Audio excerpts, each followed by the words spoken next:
Hello friends, మీరంతా ఎలా ఉన్నారు? నేనైతే డే 7 ఆఫ్ యూపీఎస్సీ ప్రిపరేషన్ కోసం అయితే ముందుగా టు డూ లిస్ట్ ప్రిపేర్ చేసుకున్నా. ఆ టు డూ లిస్ట్ ప్రకారమే చదవడం స్టార్ట్ చేసిన. ముందుగా సైన్స్లో వచ్చేసి నేను finding directions and attraction and repulsive forces between magnets వాటి గురించి అయితే చదివిన.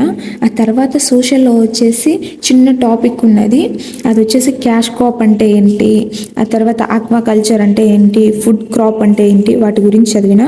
అక్కడ వచ్చేసి నాకు 2 చాప్టర్లు అయిపోయినాయి. సైన్స్లో ఒక చాప్టర్ అయిపోయింది, సోషల్లో ఒక చాప్టర్ అయిపోయింది.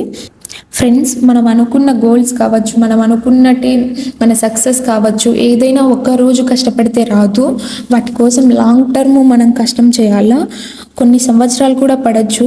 కాబట్టి మనం ప్రతిరోజు మన సక్సెస్ని చేరుకోవడానికి, మనం అనుకున్నది సాధించడానికి మనం అట్లీస్ట్ ఒక గంట అయినా కనీసం కేటాయించాలా. ఉండే కొద్దీ ఇంప్రూవ్మెంట్ చేసుకుంటూ పోవాలా. కాబట్టి మనం ముందు మన టు డూ లిస్టును ఖచ్చితంగా మనం పాటిస్తున్నామా లేదా అనేది మనకు ముఖ్యం. ఫ్రెండ్స్, మీరు చదివేటప్పుడు ఎన్నో మాటలు ఎదుర్కొని ఉండొచ్చు.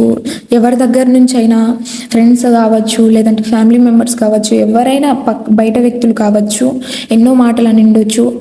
అవన్నీ పట్టించుకోకూడదు. ఎందుకంటే మనం మన గోల్స్ మీదనే ఫోకస్ చేయాలా.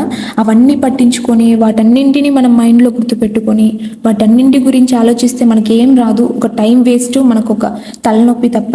కాబట్టి ఎవరేమనుకున్నా అనవసరం. మీరు ఏదైతే చేయాలనుకున్నారో అది చేయండి. అది రావడం రాకపోవడం అది నెక్స్ట్, కానీ మనం ప్రయత్నించడమే మన లక్ష్యం ఫస్ట్. కాబట్టి ఎవరన్నా ఏమైనా అనుకోండి, వాళ్ళని అనుకోనివ్వండి, కానీ మనం చేసేది చేయాలా.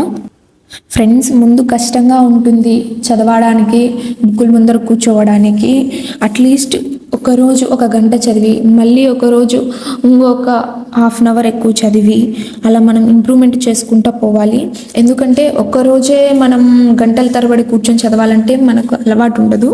కాబట్టి మనం చదివేదాన్ని రోజు ఇంప్రూవ్ చేసుకుంటూ పోవాలి. ఫ్రెండ్స్, ఫైనల్గా వచ్చేసి ఇవన్నీ చేయాలా, మనం అనుకున్నది సాధించాలంటే మనతో మనం కఠినంగా ఉండాలా. అప్పుడే మనం అనుకున్నది సాధిస్తాము.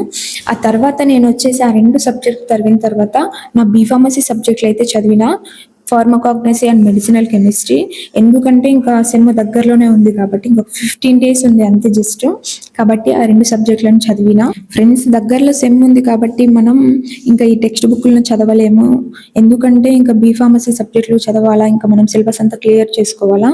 ఎగ్జామ్స్కి 15 days ఉన్నాయి కాబట్టి ఎగ్జామ్స్ తర్వాత మనం వచ్చేసి మళ్ళీ టు డూ లిస్ట్ ప్రిపేర్ చేసుకొని స్టార్ట్ చేయాలి.